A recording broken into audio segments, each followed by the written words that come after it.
If there's anything you'll learn from today's video, is that these cards are actually called the face cards. You'll probably ignore that and continuously call them the Arcana Knight cards, like how people still stack draw 4s in Uno even though you can't. One thing we can agree on is that these are some of Yugi's most iconic monsters, as this trio was seen many times on TV, and it was the best tribute summon fodder for Slifer. As if you couldn't see it coming, anything that is a Yugi monster usually becomes a cash grab archetype that doesn't really do much and then becomes a 15-minute video where we rant about how terrible they are. The first thing to recognize is, of course, the show's main stars, which were introduced in Elemental Energy in 2005. King's Knight and Queen's Knight are all level 4 light warrior monsters.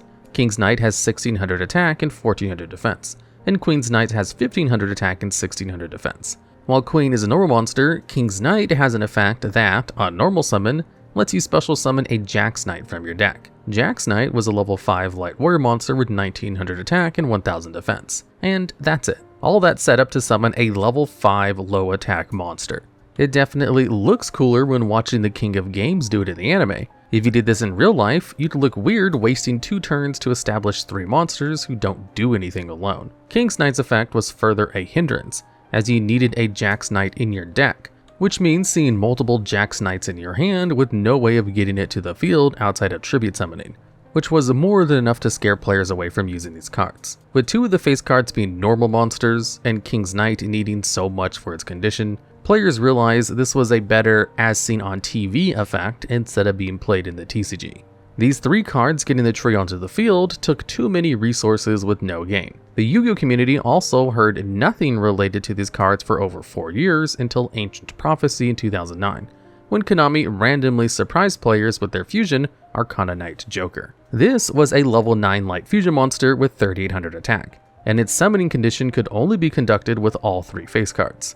Once per turn, if this face-up card of the field is targeted by a spell, trap, or monster effect, you can negate that effect by discarding a card of the same type from your hand. While boasting a high attack power, the card's effect was very mediocre. Already boasting a strict requirement for its fusion summoning, the protection was only good for cards that target. So, while the card was good against things that targeted like Dimensional Prison and Compulse, it still lost to simple cards like Mirror Force, Bottomless, and even spell and monsters that didn't target like Lightning Vortex and Judgment Dragon. Luckily, this card didn't have to worry about withstanding those hurdles since no one was playing the card due to lack of support. The card was nothing more than nostalgia bait and a homage to Yugi summoning it in the manga. Spoiler, he won. Outside of that, the 3 unplayed main deck warriors and their fusion weren't worth building a deck around them, especially since the cards had no support based on them. In 2018, Konami released the 2018 Megatins. They contained exclusive cards for players to use and collect, including one based on the Face/Arcana Knight archetype.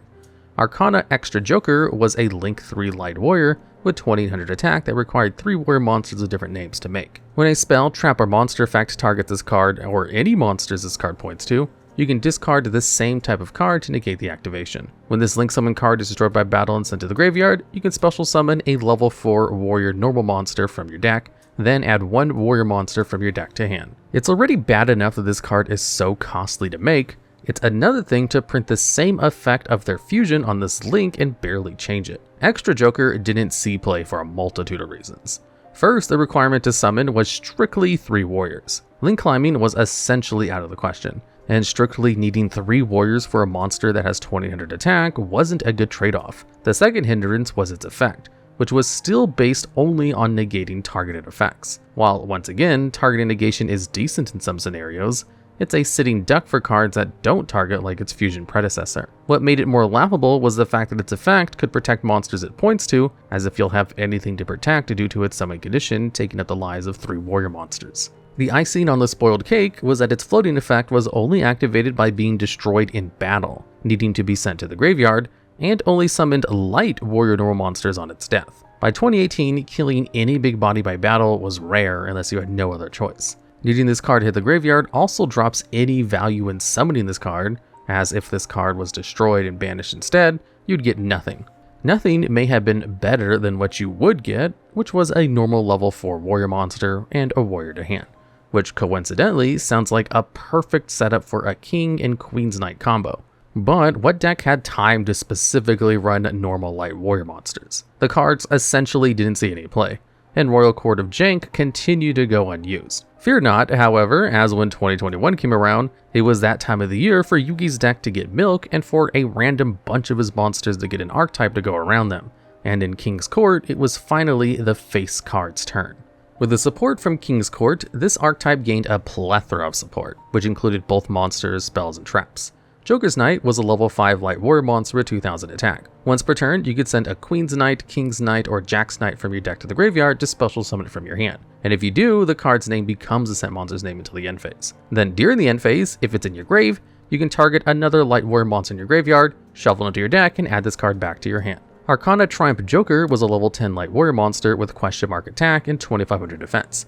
And you can send one Queen's Knight, King's Knight, and Jack's Knight from your hand and or face-up monster zone to the graveyard to special summon this card from your hand or grave. This card gains 500 attack times the combined number of cards in both players' hands. Its second effect allows you to discard one card to destroy all face-up cards your opponent controls with the same type as the discarded card. The final monster introduced, Imperial Bower, was a level 4 light monster with 1500 attack and defense.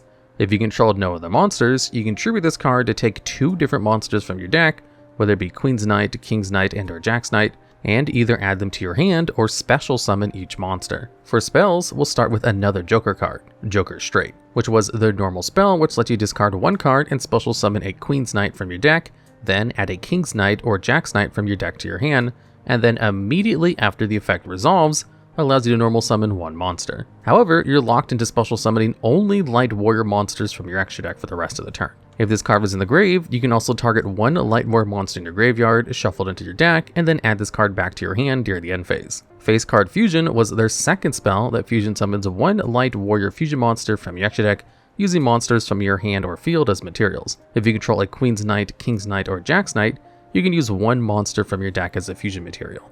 Finally, Thunder Speed Summon was their quick play spell. That, during the main or battle phase, lets you normal summon one level 10 monster. Or if you control Queen's Knight, King's Knight, and Jack's Knight, you can add one level 10 monster with question mark attack from your deck to your hand. Then immediately normal summon one level 10 monster from your hand. Their final 2 cards came in the form of Court of Cards and yet another Joker card, Joker's Wild. For Joker's Wild, during the main or battle phase, send one spell from your deck to the graveyard that specifically lists all Queen's Knight, King's Knight, and Jack Knights in its effect, and it becomes that spell's effect when the card is activated. It also has the same effect as the other Joker cards, letting you target one light warrior monster in your graveyard, shuffle into your deck, and add this card back to your hand during the end phase. Court of Cards was their continuous trap. If you control no monsters or only control Queen's Knight, King's Knight, and or Jack's Knight, you can special summon one Queen's Knight, King's Knight, or Jack's Knight from your hand or graveyard. You can banish up to each one Queen's Knight, King's Knight, and or Jack's Knight from your hand or graveyard to draw the same number of cards you banished. And this was all on a card that you can only activate once per turn and only once that turn. They really did supply the faces with a decent amount of support for an archetype with a mediocre mechanic.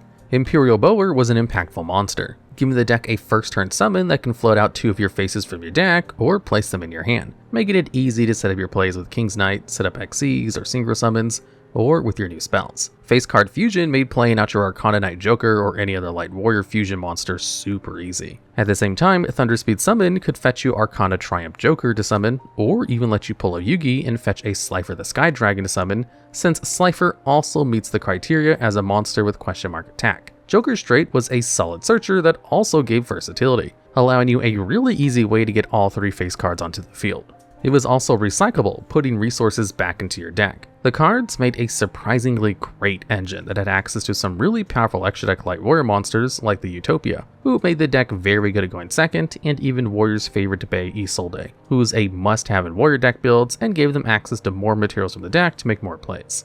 Even more surprising was the archetype Solid Recovery. Joker's Knight, Straight, and Wild graveyard effects all returned light warrior monsters from the graveyard to your deck and then add the cards back to your hand. This was great for long play and made it really easy to maintain your resources. This is probably the highest point the faces made it to, as the deck had more flaws than good things. Number 1 flaw was the deck still ran a buttload of normal monsters, making this deck brick like no tomorrow. Decks that usually revolve around normal monsters have trouble with these cards as they essentially do nothing in every aspect of the game, whether it be in hand, on field, or in the graveyard. This makes decks that run them rely heavily on other cards to help consistency and lower the chances of the Garnets being a dead draw or useless resources. Your turns can end up with you just normal summoning or setting them just to get them out of your hand. Number 2 reared its ugly head, as the deck didn't have many extra deck options when setting up a first turn board. Sure, they had the Utopia package and Isolde at their side, but their options were usually limited.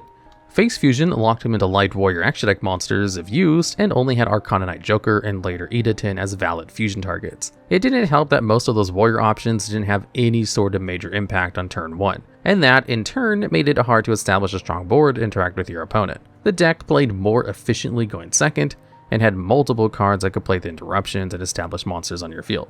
The final nail in the coffin was that even with all of these cards, the whole archetype had no protection outside of Arcana Knight Joker, who only had protection against targeting effects. At any point, your established board could be easily blown away without any effort. Anything from destruction to bouncing back to banishment could easily remove your cards and leave you in no man's land. So even though they were given a decent engine that can make decent rank 4s, and had access to Isolde, and could summon Slifer, the executive producer, it didn't matter as your board was fragile and easy to pick apart. So for all the good they received in King's Court, the deck still suffered from inconsistency and easily breakable boards. No amount of believing in the heart of the cards would stop that. It also wouldn't stop Konami from printing more support for the card, including another as seen on TV monster in the Yu-Gi-Oh series in the 2022 set Battle of Legends Crystal Revenge. Royal Straight Slasher was a level 6 light warrior monster with 2400 attack and 1350 defense. It couldn't be normal summoned or set and could only be special summoned using Royal Straight. Once per turn, if you have all of Queen's Knight, King's Knight, and Jack's Knight in your graveyard, you can send 5 monsters with different levels of 1, 2, 3, 4, and 5 from your hand or deck to the graveyard.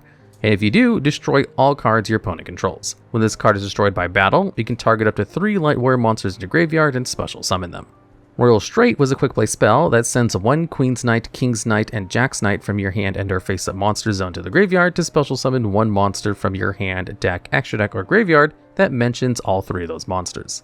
While a great throwback to the original Yu-Gi-Oh anime and Reign of Terror used in the TheDuelLogs, this card isn't likely to be useful in any capacity. The cost to destroy all cards in the field was already complex, requiring you to send not only 5 cards from your hand and or deck, but needing them to be levels from 1 to 5. Exactly. Royal Straight also took a lot of setup to use, but it was more simpler to manage since most of the face card support made it easy to get all knights on the field or in your hand, and was a soft once per turn. However, that doesn't change that more than likely you wouldn't be able to get off Slasher's effect. It also doesn't change that the deck still had no direct protection from interruptions, horrendous first turn boards, or was continuing to suffer from being a brickfest. So unless you're the king of games himself, or me, you probably won't get the benefit of these cards. Such is the unusual tale of any archetype used by Yugi, an inconsistent archetype used as a solid cash grab. It's all honestly meant for casual play, and of course to be used in the battles of Duel Links, Master Duel, and your locals when you don't want to drop $300 for cardboard. It does have its moments though. The deck can pull off surprise OTKs, it can clear your opponent's boards, which makes summoning an Egyptian god monster easy with cards like Thunderspeed Summon. If that doesn't work, you can always pull out a Utopia double on the field and then crack the double or nothing on your opponent for a victory. Unfortunately, the flaws outweigh the good in this case because of the simple no-nos this deck has. Can't expect success with the deck filled with normal monsters, surrounded by no protection, and can't even access a strong board with the help of other generic cards. If you need to play cards with kings, queens, jacks, solitaire, I declare war, or anything concerning bicycle cards, will give you more success than playing with them. Such is the life of a deck that didn't even know what their archetype name was. For now, you can call it the newest archetype for the Hall of Fail. Do you have any other failed archetypes you want us to discuss? Feel free to discuss them down below in the comments.